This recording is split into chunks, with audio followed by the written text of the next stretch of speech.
The Honourable House Leader for the New Democratic Party. Thank you, Mr. Speaker. We'll take a break now and turn to education. My question is for the Minister of Education. Last month, Educators for Social Justice released a report on their survey of teachers in the province, hundreds of teachers, and one of the things confirmed by the report is that many of them are actively thinking about leaving the profession and/or leaving the province. Mr. Speaker, there's already a shortage of teachers and substitutes, and the province needs more, not fewer educators. Mr. Speaker, what is the minister's plan to retain qualified teachers in Nova Scotia?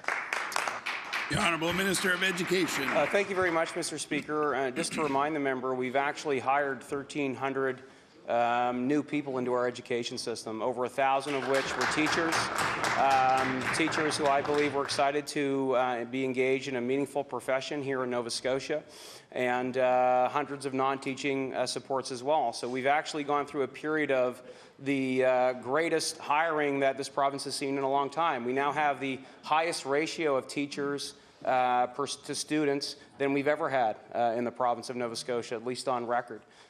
We now have the most amount of non-teaching supports in the province that we've ever had. That's not to say that it's an easy job or that it's without challenges, which is why we're doing our very best to increase investment in education. We've done that by about 30% and ensure that all of our great teachers in the system have the supports that they need to give the best education possible to our students.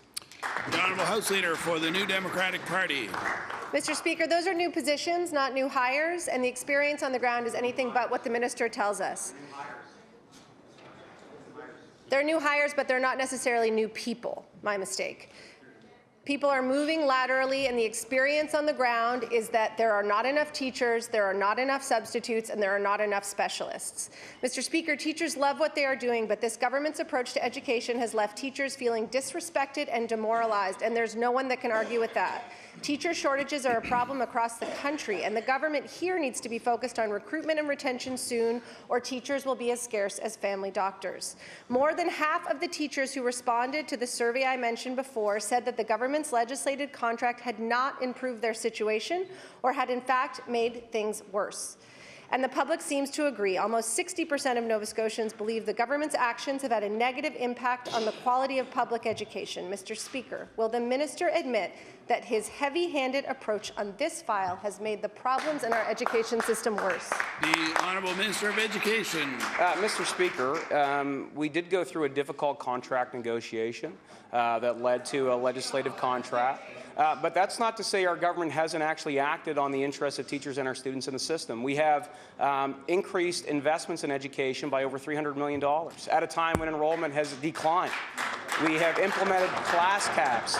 We have hired new positions into the system, 1,300 in total, Mr. Speaker. And we've brought in non-teaching supports for the first time. And the feedback we're actually getting from our regions, from the front lines, is positive. Mr. Speaker. What's interesting is these increased investments that we've seen, the budgets to hire these new people, have been voted against by the New Democrats, Mr. Speaker. Do you know what budgets they did vote for? Budgets that cut $65 million out of the education system, cut reading recovery, and cut 1,100 teaching positions from the system, Mr. Speaker. And perhaps the member can explain our next preamble the discrepancy between her voting record in this House and her words in this chamber.